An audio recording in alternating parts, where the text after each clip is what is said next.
Mabilis na makichan ko, ang hirap mag-slim, lagi naman ako na can like the boost your testosterone. I started working out as a skinny fat guy.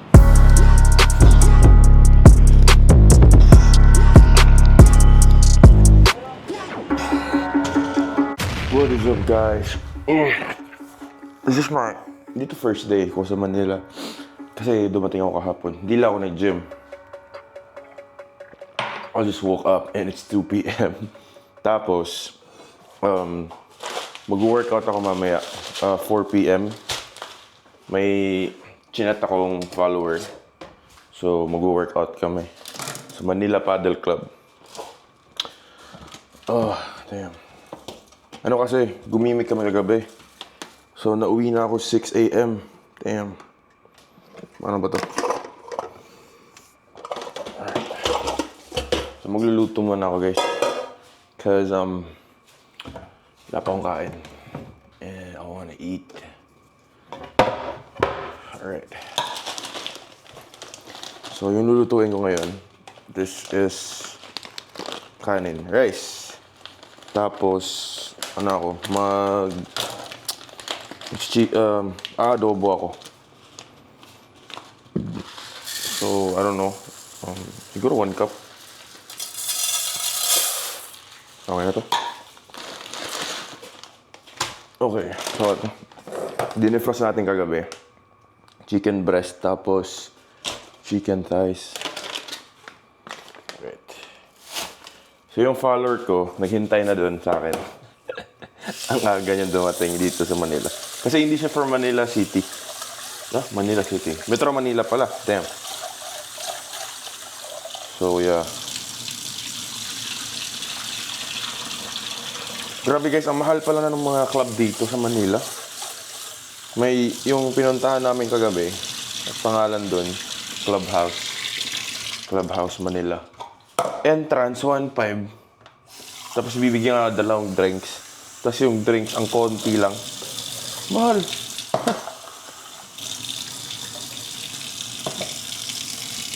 Ang mas mabuti pang bumili ka na ng gin bilog sa tindahan. Tapos tambay ka na lang sa bahay ng mga kaibigan niyo. Mag-i-enjoy ka pa. Makakatipid ka pa. Di ba? Alright. So, siguro di nyo alam yan, no? Na umiinom ako. Pero ano lang, like, occasionally lang. Pag may occasion ka nun. So, how do I turn this on? Yan. Rice cook. Okay. So, cooking na yung chicken natin. Luto na tayo ng adobong manok. So, adobong manok ko is very straightforward. Bawang, dahon ng laurel, toyo, suka. Yun lang. I don't really care. Alam kong pake kung ano, kung hindi ako maarte, hindi ko maselan sa mga ingredients na yan. So, that's why, ngayon guys, especially if you're traveling, super ganda pag Airbnb ka compared sa hotel nowadays. At least, in my opinion. Kasi nga, pag Airbnb ka, parang ganito. Merong mga kitchen utensils, makakaluto ka, may ref ka nun. Para sa hotel, wala, higaan lang. So, this is really nice. Tapos, yung gastos ko pala dito, this is, don't mind my hair, guys. Yan yung just woke up hair ko. Tapos, yung gastos ko dito sa Airbnb, ano lang, I think 1.5 or 1.6 per day. Yan. So far, goods naman siya. Malaki na malaki. Ano na siya? May divider siya sa bedroom, tsaka sa sala. May parang sala siya eh. So, napaka-goods dito. Alright.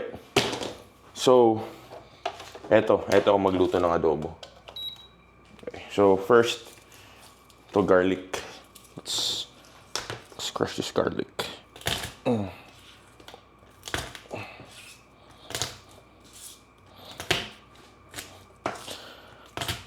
Alright. Guys, zone out ako guys.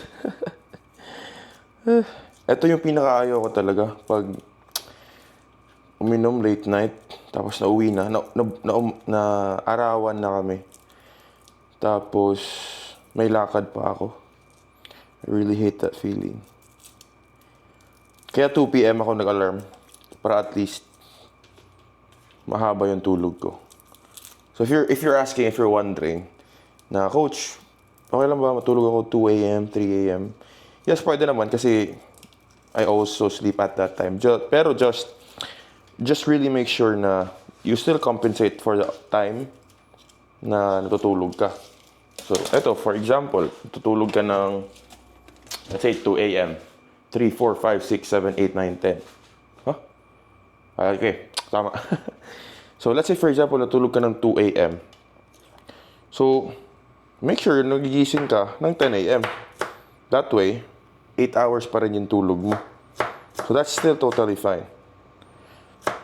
Kaya yung nasa kwarto ko, blackout curtain siya. Yung blackout curtain, coach. Meaning sobrang dilim. Kasi yung katawan natin, may natural detector yan na kapag hindi madilim, most of the time, nagigising yung katawan mo. Kasi your mind is thinking na, tawag dito. Paano ba tayo on? Wisit. Kung ito hindi ito mag-on, wisit na lang talaga. Ayun pala, wisit. Hindi pala nasaksak ng maayos. Ayan.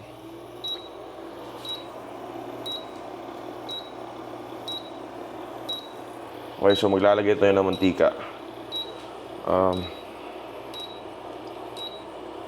Yan. Pakita ko sa inyo. Yan. So, mantika. Check natin if mainit. Then, bawang. Ito yung ano natin.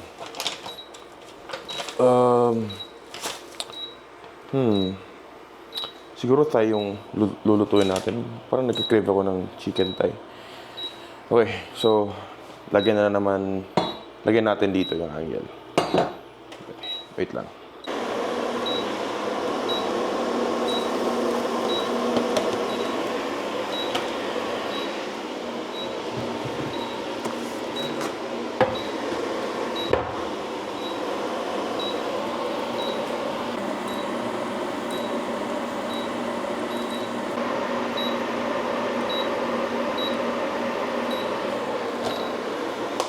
Ito yung ayaw ko sa ano. Tawag dito, itong electric stove. Kasi minsan hindi ko alam paano gamitin. Alright. So ginagawa ko guys, ito if hindi kayo mahilig magluto, wait lang, angat ko konti. Makita yung kapugian ko. Yan, so kung hindi kayo mahilig magluto talaga, ito yung isa sa mga pinakasimpleng gawin para magluto ka. Prepare ng food mo. Okay. Now, lagay ka ng oil, make sure you track your oil. And then yung garlic mo, just make sure na ano siya, gisahin mo siya until merong golden brown texture. And then just add your meat. Pag add mo ng meat, stir fry mo ng konti yung meat mo hanggang magkakulay yung manok. Pagkatapos, add mo yung toyo, suka. And then, pwede ka mag-add ng konting water. Depende kung anong gusto mong consistency ng adobo mo. Then, tikman mo lang every now and then para alam mo. Okay? Tikman mo lang every now and then para you can adjust the flavor accordingly. Okay.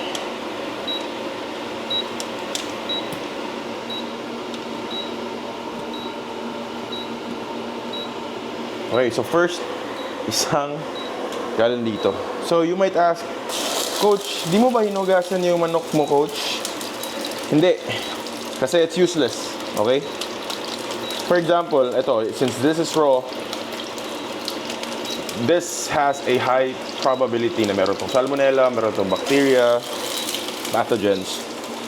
Kapag hinugasan mo na ng tubig, when you rinse this with water, hindi natatanggal yung bacteria, yung tawag dito, yung germs. So I've read an about it, an article about it, a research about it, na it doesn't really help at all. At most, siguro yung matatanggal lang yung excess dugo. But that's it. That's all that is to it. Okay, ubusin ko na lang to. Waste it. Yan, ubos na. So, pag niluto mo na to kasi, okay, if you cook this thoroughly, mamatay naman din yung germs. Just make sure you cook this thoroughly talaga. Very simple, very simple.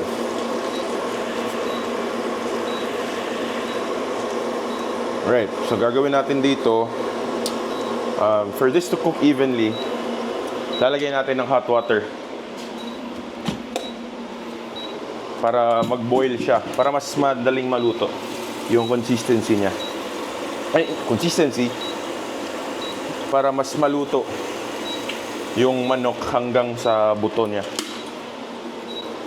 Okay, so magluluto pa sana ako ng itlog. Eto, brown eggs, but wala na akong time. Ito na lang.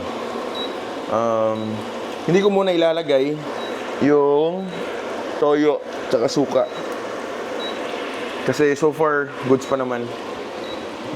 I mean, gusto ko maluto muna ng maayos. Maluto thoroughly.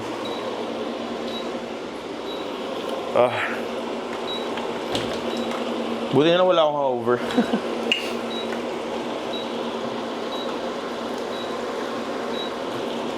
So again, this is my day 2 in Manila. Okay, so I want to save as much time as possible kasi ano na ngayon, 2:20 PM. And then medyo, ang tagal maluto nito eh. Ayan, kita nyo.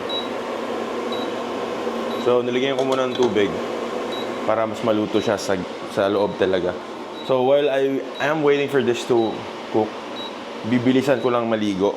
Then yung rice, ayan, paluto na yung rice natin. Ayan.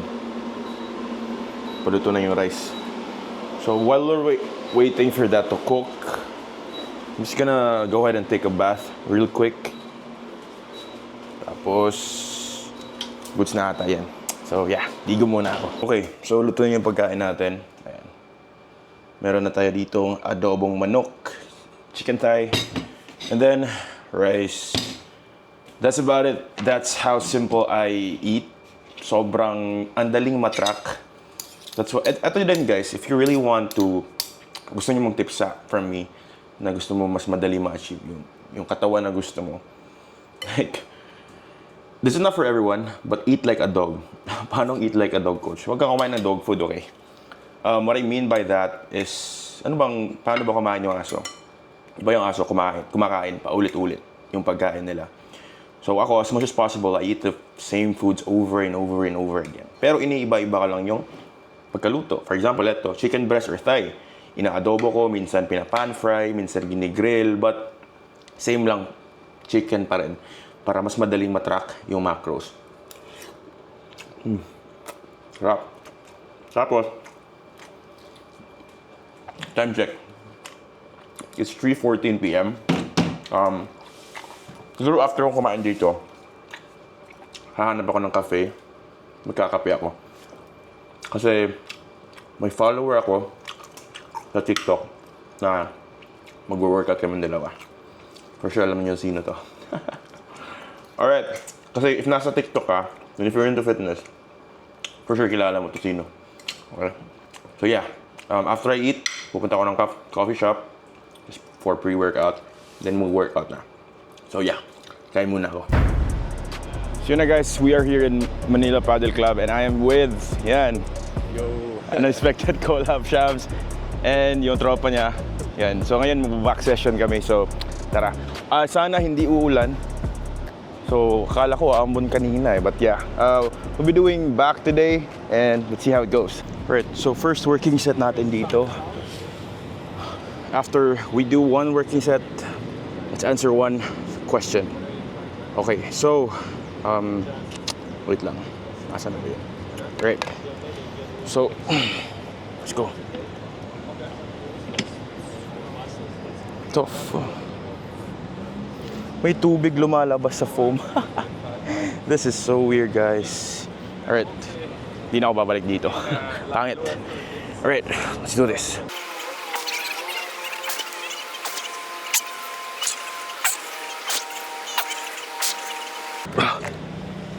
Alright. Done with first set. Let's answer this question. The question is from Mateo. Coach, ano mas better? Until failure or counting reps? Whew. Now, to answer this question, if you really want to maximize muscle growth as much as possible, close to failure or until failure yung gawin mo sa sets mo.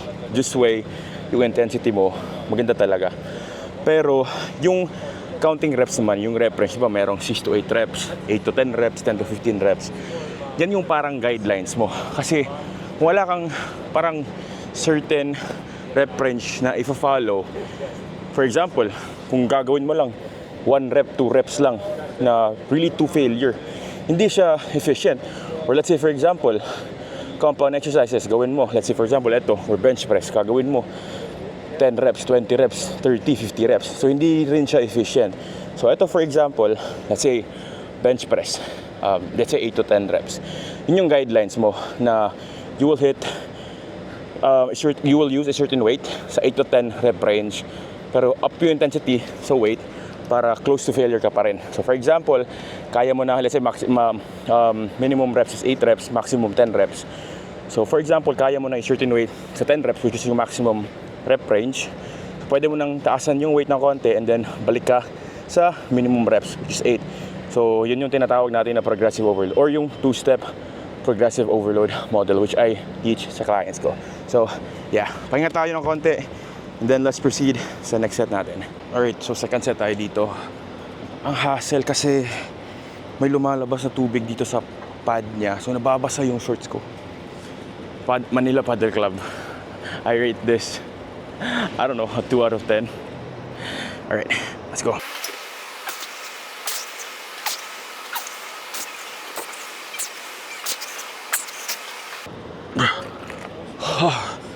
Okay. Timer natin, mga 2 minutes siguro. Alright, so let's answer another question. This is from CZ Gymrat. Can leg day boost your testosterone? Now, there has been studies that leg days can actually boost your testosterone, but may only a little bit. Pero babalik din to baseline. Pero, yeah. If you really wanna boost your testosterone naturally, ito yung tips ko sa inyo. Have a regular sleeping pattern, 7 to 8 hours per day. Mag-workout ka consistently, do more physical activities like walking, and then eat a balanced meal. So those are parang yung mga fundamentals for you to really increase your testosterone naturally without using any supplements or like performance enhancing drugs. So before you take any supplements to increase your testosterone, make sure na yung mga sinabi ko na fundamentals na hit mo on point talaga. So yeah, pahinga muna tayo and then let's proceed to another set. After this one, we'll be doing straight arm lat push downs. So last set.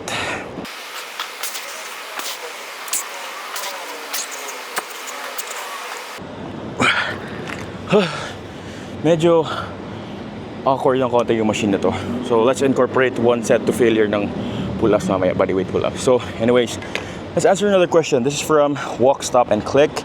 Hi sir, work almost 12 hours a day. What are the small things I could do to stay fit? Now, if you've been following me before, 2022, pinagsabay ko yung pag-aaral ng college, working sa call center, pag-gym, pang-coach. So, kung usapang busy lang talaga, sobrang busy ko that time. But ito yung gawin nyo. Kumuha ka ng papel, and then sulat mo, sort out your schedule. So unahin mo yung mga importante na bagay sa araw mo, And then, pag na-sort out mo yung mga importanteng bagay sa araw mo, doon mo malalaman kung saan mo i-insert yung workout mo. Okay? So, marami kasing time-consuming things that we do that are not really that important. Like watching Netflix, playing video games. I mean, it's not na hindi siya important kasi balance pa rin. But, alamin mo muna yung priorities mo. And pag nakuha mo na yung magandang schedule mo, then by then, siguro you can incorporate yung leisure time mo. Like, watching Netflix, playing video games, and whatnot. So again, sort out your schedule. So, tapos na tayo dito. So let's do 1 set of pull-ups, body weight to failure. Alright, so since medyo nabitin tayo dun sa pang-lat pull-down machine, ayoko, hindi ko trip. Let's do 1 set of pull-ups to failure. So, pwede naman mag-topless dito eh. Let's do this topless shit. Alright, Kurt Physique bulking.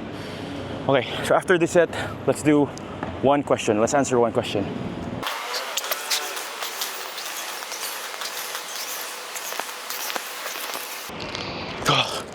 Alright, so yun lang kaya natin. 8 reps. So, let's answer one question. This question is from Loy Villa. Mabilis lumaki tiyan ko, ang hirap maslim, lagi naman ako nag-exercise. What to do? So ito yung lagi yung tatandaan. You can never outwork a bad diet. So kahit sobrang intense mo pa mag-workout, cardio and whatever, as long as hindi ka on point sa nutrition mo, hindi ka nagtatrack ng calories, you are not in a calorie deficit, hindi ka talaga maglulose ng weight. As a matter of fact, mag-gain ka pa ng weight. So make sure on point yung nutrition mo, and then, only then, makakakita ka ng results sa fat loss mo or weight loss mo. Tapos na tayo dito, so let's proceed sa straight arm lat push downs. So let's proceed dito sa straight arm lat push downs. So again, before we proceed, before we answer another question, let's do 1 set. So, eto naman guys, tip. When doing straight arm lat push down to isolate your lats, make sure na yung elbows mo locked in place. Hindi dapat as much as possible, hindi ka nakaka-feel ng contraction sa triceps mo. Kasi pag ganun, yung iba kasi, when they do it, they go too heavy na natatamaan na yung nagtitake over yung triceps nila. So, let's avoid that. So, dito let's aim for 8 to 10 reps.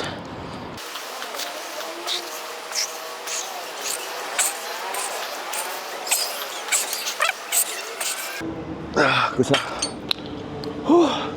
So let's answer another question. Okay, this question is from TV Gamer 206.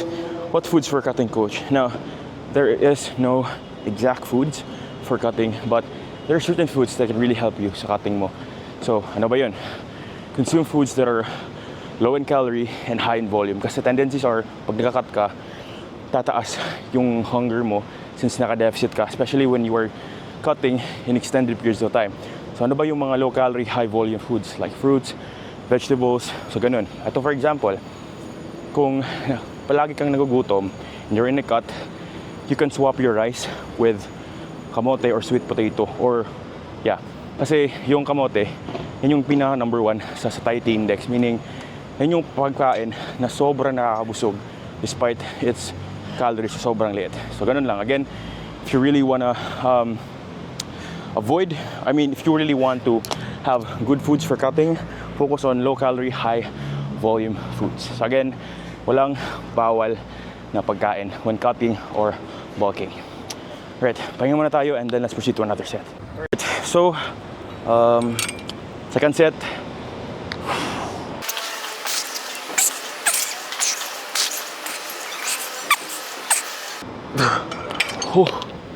So, let's answer another question.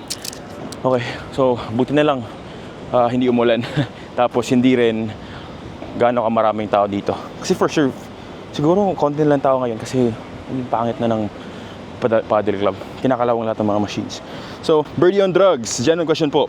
Coach, what's better, bro split or PPL?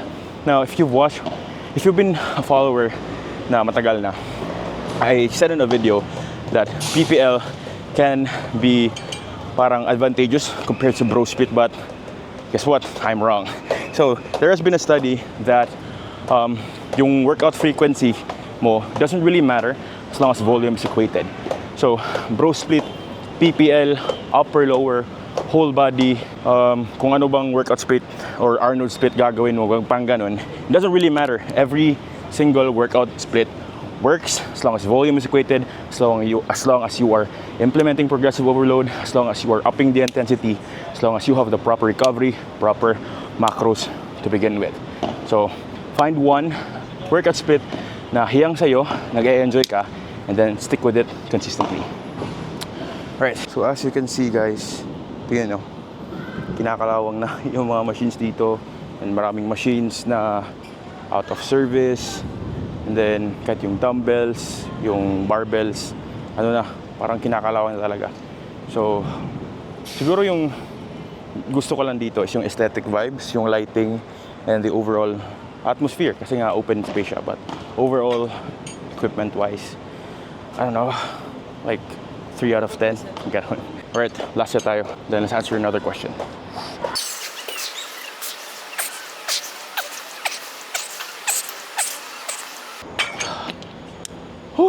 Right, tapos na tayo dito.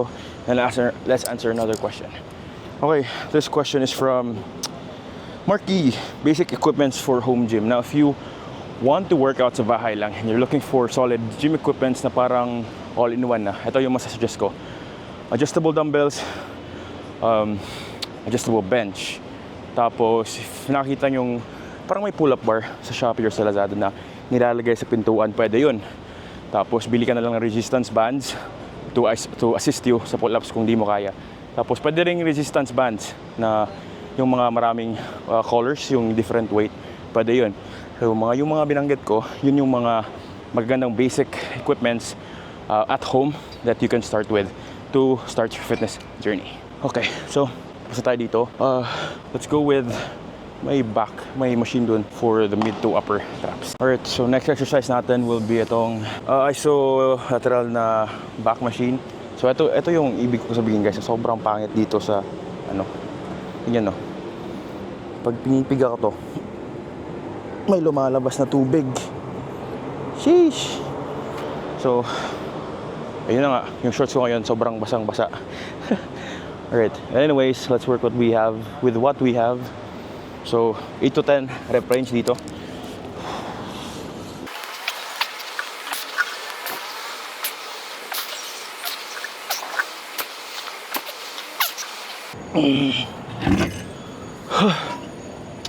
Alright, let's answer another question.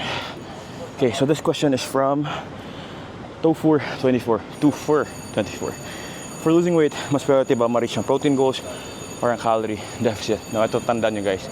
Calorie is king and protein is queen. So, if you really want to maximize losing weight, focus mo talaga yung calorie deficit. Kasi kahit hindi mo ma-hit yung protein intake mo, kahit na hindi mo na-hit yung protein intake mo, as long as naka-calorie deficit ka, you will lose weight. Pero, different yung weight loss tsaka yung fat loss. Now, if you want to prioritize fat loss, meaning fat lang yung tatanggal mo, and you get to maintain or build muscle mass along the way, as much as possible, eat enough protein, 8.8 to 1 gram of protein per pound in body weight. So, this way, hindi lang weight loss magagawa mo. Kasi ano yung weight loss? Yung fat and muscle mass mo, yung nawawala in the process. Pag fat loss naman, you get to lose fat and maintain your muscle mass or even build muscle mass. Depende sa situation mo. So again, calorie is king and protein is queen. Okay, so let's rest ng konti. Then let's do 2 more sets dito. So supposedly, di ba, pag compounds, 3 minutes talaga yung rest ko. At minimum 2 minutes. Pero, baka uulan eh. So speed run na lang natin to. So let's do another set dito. Second set natin.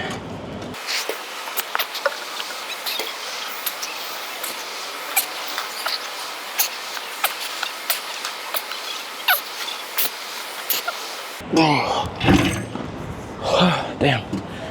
So, let's answer another question. Okay. Now, this question is from Goober Days. Should you also track your onions, garlic, bell peppers when cutting or when tracking your food? Now, ito yung sagot ko dyan.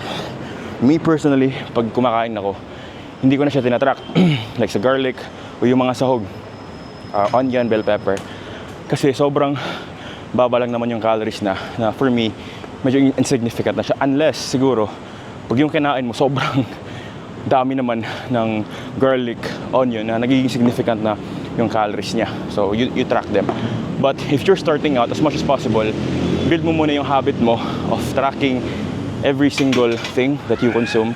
This way, mas makakuha mo yung paano mag-react yung katawan mo to how you track your foods and yung overall habit din when tracking your foods. So, yeah. Pahinga mo tayo and then one more set. And then after this, next exercise will be barbell rows and then cutting biceps. Okay, so yun na nga. Tangina, parang uulan na. Speedrun natin to, guys. Let's go.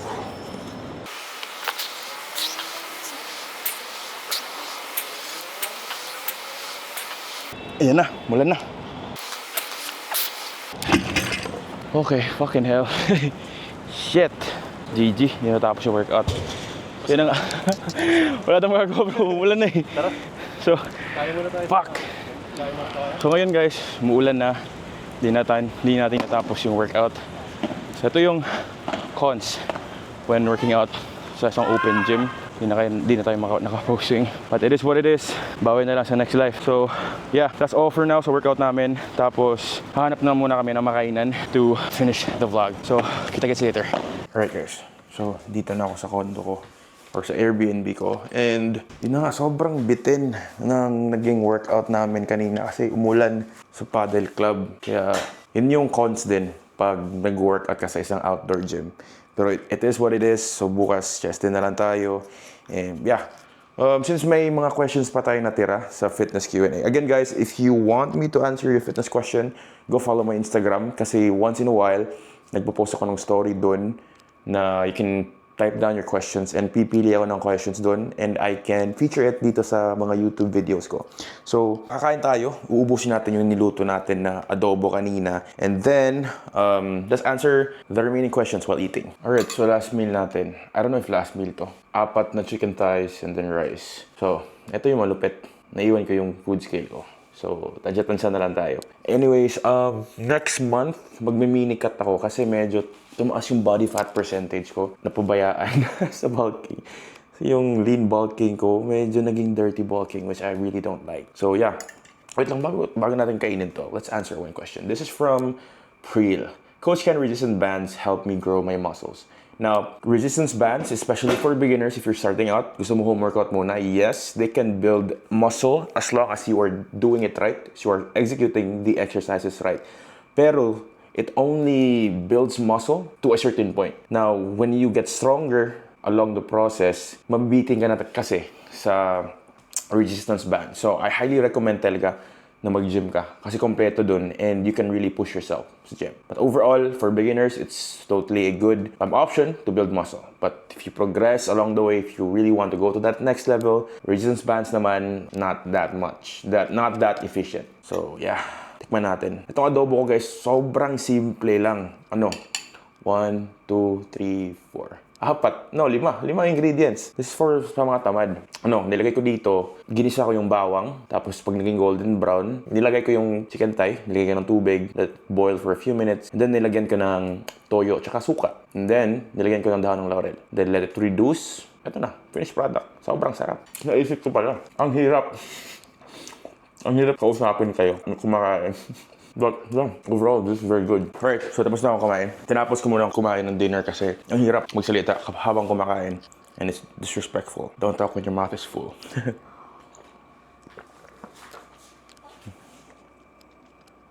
Kung tata kayo, bakit kung minumumog yung tubig sa iniinom ko? Yun yung, kung may braces ka, you can relate.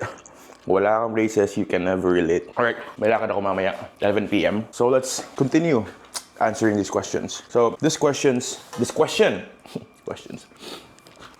from the Bkhaz 11. Is it optimal to work out po even if may pamaol pero naka-rest day 2 to 3 days? So if you guys don't know, yung pamaol is a Bisaya term for DOMS or delayed onset muscle soreness or yung muscle soreness na nafe-feel mo when you work out. Okay, usually nafe-feel mo to the following day sa workout mo. So, me personally, depende siya. Dalawa yung pwede mong approach dito. If you still have DOMS or delayed onset muscle soreness, yung first option mo, possibly, okay, yung workout na nagawa mo is too much na yung recovery ng muscles mo, hindi siya nakaka-adapt ng mabilis. Pangalawa, if you still experience DOMS, okay, and if you're thinking about working out the same muscle group, dalawang pwede mong options gawin. Unang-una, yung DOMS ba, or yung muscle soreness ba, does it really feel that bad na makaka-affect sa performance mo? Or bearable naman siya for you to actually hit the same muscle group again? About me personally, current split ko, I am doing bro split. And for example, mag-chest ako. Kasi yung training style ko, low volume, high intensity. So pag nag-chest ako Monday, yung DOMS or yung muscle soreness na feel ko, aabot siya hanggang Wednesday or Thursday. Kahit kompleto yung tulog ko, yung protein, etc. etc. So, depende siya. So, una-una, find a workout split na hiyang sa katawan mo, recovery mo, and then from there, gawin mo na. But, depende pa rin. Kasi, if you feel delayed onset muscle soreness, tapos i-mahit mo yung same muscle group, tapos ang lala pa ng delayed onset muscle soreness, I wouldn't really recommend you do the same workout split or the same volume. So yeah, alright. So ngayon guys, nag-stay ako dito sa Grace Residences. I will be here until Thursday.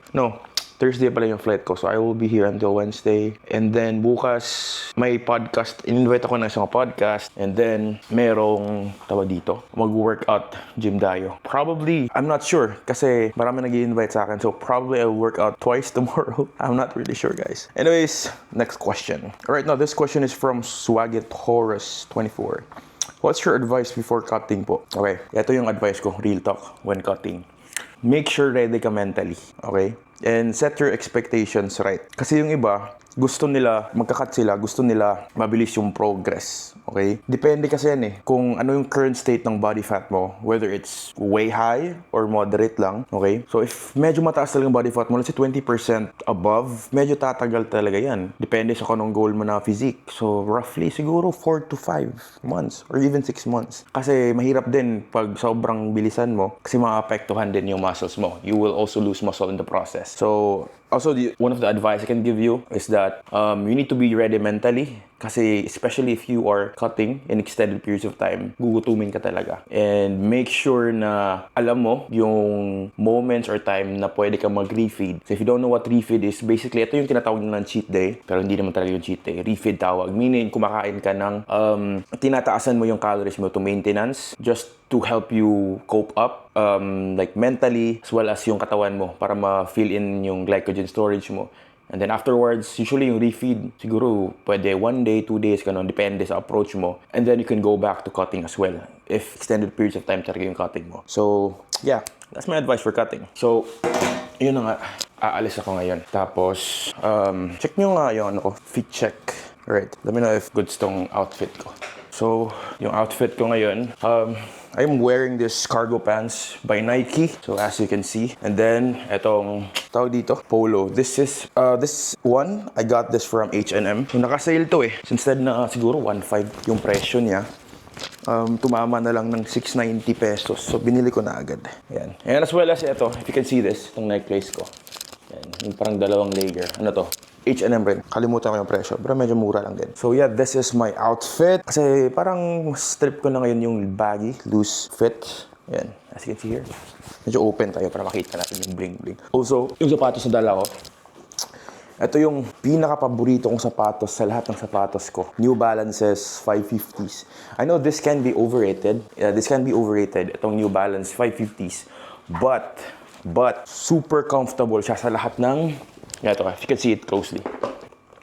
Super comfortable niya. Kasi meron siyang itong, may ano sila eh, parang tawag dito, may something sa sole niya. Super comfy siya and super stylish kasi yung pinili kong color talaga. Usually, if you see me sa mga post ko, okay, usually mga damit ko, black, white, gray, mga monotone colors kasi ang dali lang style. Tapos hindi na ako mahirapang pumili or mag-mix and match ng mga damit. So, ito talaga daily ko pang workout, pang gala, lahat-lahat. So, siguro bili ko nito, kalimutan ko, siguro 9,000 to. Tagal na rin nito. So I think last year ko ito nabili. And so, super ganda pa ng condition. And yeah, ito yung sapatos ko. Parang hindi ako mag-fit sa video eh. So, overall, ito yung fit ko. Yeah, let's answer another question. Alright, this is from It's King Grodwin. Kapag ba compound lang ang ginagawa, makakabuild din ba ng muscle sa ibang part?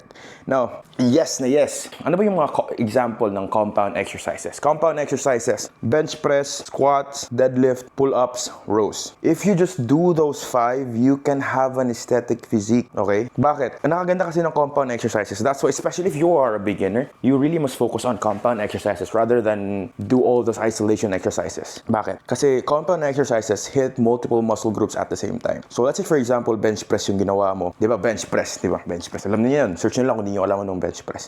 So basically kasi, pag bench press, compound yun, hindi lang chest yung natatamaan. It also hits your front delts. It also hits your triceps. Okay? And natatamaan din ng konti yung serratus mo. Alam nyo yung parang linya-linya dito. So maraming muscle group natatamaan. Pull-ups naman, hindi lang yung back natatamaan mo, yung lats dito, kundi natatamaan rin yung forearm and yung bicep mo as well. So maraming muscle group ang natatamaan. Ano pa ba? Pull-ups.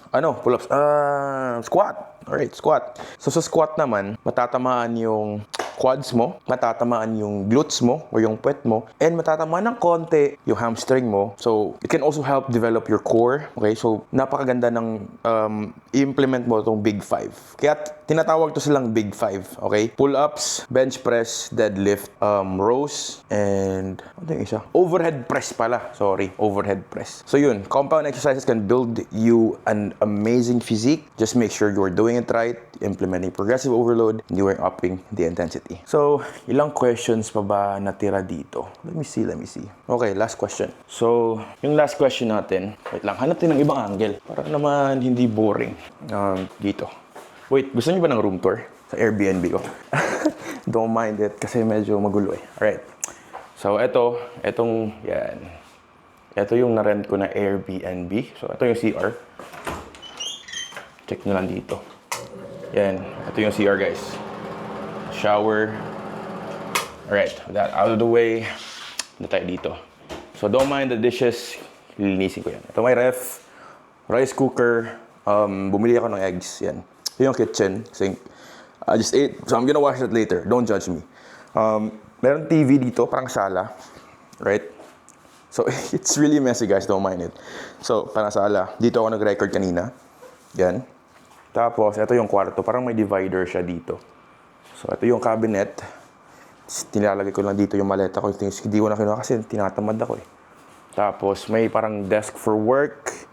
And then, now, ito yung bed. I know it's messy. Tapos, ito naman yung view niya. Actually, maganda tong view na to sa umaga. Ayan, as you can see. Right. So, yeah. Yan na. So, let's answer the last question. Lagay natin dito. Alright, against the light. Dito. How about here? Yeah. Let's put it here. Ang kulit ko, no? Ang ano ko. Yan. Alright, last question. This is from Mark Clore. I started working out as a skinny fat guy, now bulking. At what point do I start cutting? Lumaki lalo tiyan ko. Now, dalawa lang yung options mo if you are bulking and sobrang laki na ng tiyan mo. Okay? Una-una talaga, I highly suggest if you are skinny fat, mag-cut ka muna. Bakit? Kasi pag skinny fat ka and you are bulking, di ba may existing body fat ka? So if you are bulking kasi, if you are in a calorie surplus, inevitable talaga na magigain ka ng extra layer of fat. So mangyayari doon, yung existing layer fat mo, matatakpan siya ng another layer of fat. So depende gaano katagal yung bulking mo, okay, is tataas yung body fat percentage mo. And the time comes, just like what you're experiencing right now, na gusto mo na mag-cut, sobrang taas na ng body fat mo, you will look and feel like shit. And then, ang mangyayari doon, pag nag-cut ka na, it will take you a long time to remove all those excess body fat kasi nga sobrang taas na ng body fat mo. Kaya nga, I highly suggest mag-lean bulking ka. Actually, before ka mag-lean bulk, make sure na lean talaga yung baseline ng katawan mo before you lean bulk. And wag kang mag-dirty bulking. I've tried dirty bulking many times and it's really bad. It's really bad. I don't suggest it. So again, depende bro. So if you don't like what you're seeing right now in the mirror, yeah, you can start cutting. But if yung goal mo lang talaga is you just wanna get stronger, you just wanna get bigger, wala kang pake kung lumaki tiyan mo, then continue bulking. But if you wanna look good, feel good, I don't know, Watsons, just start cutting, lean down to about 10 to 12% body fat, and then nasa sayo na yun kung gusto i-maintain yung katawan na 10 to 12% body fat or gusto mo mag-lean bulking from there. Alright, anong oras na ba ngayon? It's 8:56 p.m. So usually guys, ginagawa ko pag ganitong oras is usually I check my laptop, I check my computer, and check on my clients, nagre-reply ako ng clients, inquiries, and gumagawa ako ng script sa mga upcoming videos ko. And afterwards, pag natapos ko na lahat na tatrabahuin ko, nanonood ako ng Netflix or hindi naman ako nalalaro ng video games na. Siguro laro ka ng manood ng Netflix and then palipas ng oras and then matulog. That's it. So yeah, so far this has been one heck of a day. Hindi to first day na Manila kasi dito na ako kahapon. But ito yung first day ko na mag-vlog, which is my second day in Manila. Right now is Sunday. So bukas naman, dadayo ako sa Muntinlupa with other fitness influencers or coaches, and then gagawa ko ng content doon. But yeah, for now, this is how my day went today. Thank you for watching this video. And if you want me to feature your fitness questions, just go to my Instagram, follow my Instagram, and mag-story ako once in a while. May sticker done about questions, and I will answer them. Again, this is Coach Andrew saying, don't just work hard, work smart.